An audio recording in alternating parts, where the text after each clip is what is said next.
Editing is where the magic happens to videos.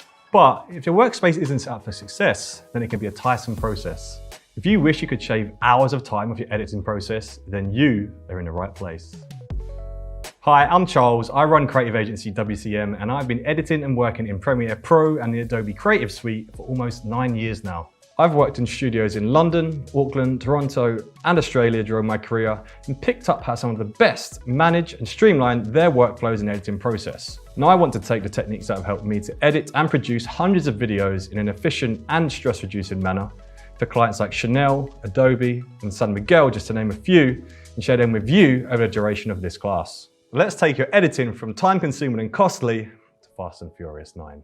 In the world of freelancing and production, time is money. And if you're spending more time than you should be editing a project for a client, it means you have less time to take on other projects, and that's costing you money. So let's fix that. This class is useful for people who are fairly new to Adobe Premiere Pro, or even those who may have been using it for a while but looking to up their game and push their knowledge. We're going to cover some of the basics like setting up your workspace and getting your keyboard shortcuts in order, and then we're going to move on to some more advanced techniques like color grading, reading your graphs, where to store caches, and how to use proxies. I love to help people make their lives easier and streamline the work that they do day in, day out. Now let's get into Premiere Pro and make it our new best friend.